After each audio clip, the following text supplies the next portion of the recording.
从萨九龄记事的时候开始，他的父亲就用实际行动让他明白，死士命运如此艰苦，但每一代人还在坚强地活下去，并且繁衍后代，其目的只有一个，那就是盼着自己的血脉终能在将来的某一天彻底打碎破清会的枷锁，真正赢得自由。而挡在这个目标前面的大山有好几座，而第一个需要跨越的大山就是体内定期发作的剧毒。这种毒真的没有道理可讲，不管这么多死士，这么多代人多么努力，他们都没有办法化解这种诡异的剧毒。萨九龄虽然一直没有忘记父亲的谆谆教诲，但他心里也很清楚，这根本就不是自己所能完成的。他甚至已经将希望寄托在了自己的儿子，甚至未来儿子的儿子身上。就像历代死士的心理一样，自己虽不能打破这层枷锁，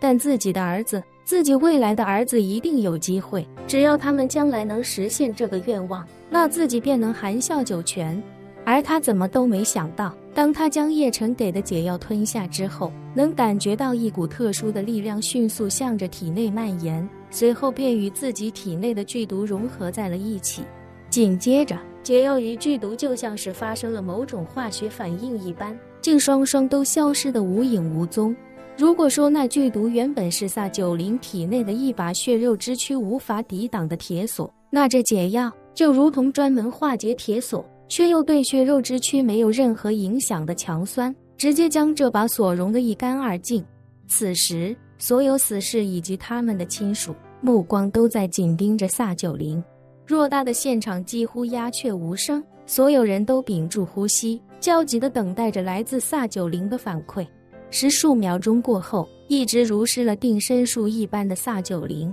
紧闭的眼角处忽然涌出2行热泪，在这落针可闻的大厅之中，甚至能够听到他眼泪一颗颗滴落至地面的声音。这时，萨九龄忽然睁开眼睛，眼含热泪地看向叶晨，一句话没说，而是毕恭毕敬地向他深深叩首，而且是长叩不起。这一瞬间，所有死士和他们的亲属都明白了，叶晨的解药一定是解了萨九龄体内的毒，否则他绝不会忽然施以如此膜拜大礼。而此时，萨九龄伏败于地，身体已然控制不住的剧烈颤抖起来。叶晨看着他，朗声问道：“萨九龄，你感觉如何？”萨九龄缓缓抬起头，激动但更多感激地恭敬道：“回先生，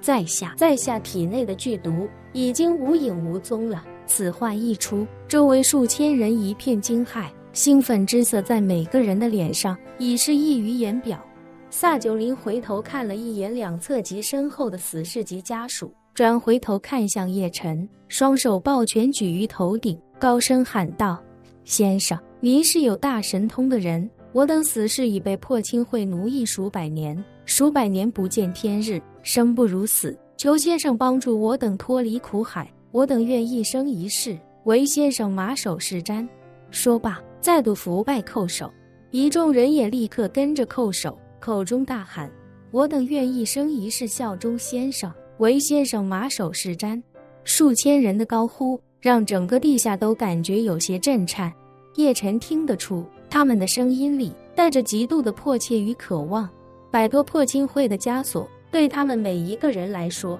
都是他们以及几百年来历代先祖一生最大的愿望。现在，这个十几代人的愿望终于有机会实现了。叶晨看着众人坚定又亢奋的样子，忍不住泼了一盆冷水，道：“效忠于我，就必然要与破清会为敌。你们现在虽然被破清会控制，但起码还能在这里苟活。如果与破清会为敌，说不定你们都会面临生命危险。所以，你们考虑好了没有？”这次，数千人没有再等萨九龄带头，他们异口同声地高喊：“考虑好了。”叶晨又问：“你们考虑好了要与破清会为敌，对吗？”众人再次高呼：“对。”叶晨满意的点了点头，淡淡道：“我下来之前，已经与所有的骁骑卫达成了一个合作协议，在破清会没有被铲除之前，他们听命于我，向我效忠；待破清会铲除之后，他们可彻底获得自由，既然你们愿意效忠于我，那这个合作对你们也是一样。破清会被连根拔起之日，便是你们这些死士重获自由之时。”听到能重获自由，所有死士都激动得泪如雨下。他们原本还以为叶晨给他们解毒的条件是他们必须一生一世为叶晨所用，可即便是这样，他们也会毫不犹豫地答应下来，因为那样的话，自己虽然一辈子都要为叶晨效力，但失去了那体内的剧毒，他们的子孙后代就可以不用再看任何人的脸色，彻底成为一个自由人。牺牲这一代人去为后代谋求自由，对他们来说自然是义无反顾。但让他们没想到的是，叶晨并不打算借这个机会来掌控他们的余生。这也就意味着，不只是他们的子孙后代能够拥有自由，在破清会破灭之后，他们也同样能拥有。而叶晨的行为也与破清会世世代代控制死士的举动产生了极其鲜明的对比。于是一众人几乎将叶晨视作了救世主一般。眼见众人已经真心效忠，叶晨便让人将准备好的解药发放了下去。而此时3000多人都还跪在地上，虔诚地等待着解药。每个人都恭敬地将双手捧在头顶，待解药发到自己手里的时候，再用双手将药丸接下。不过他们都没有立刻将解药服下，而是下意识地等所有人都陆续拿到解药之后，才与身边的其他人一同服下。现场再度陷入了死一般的沉寂。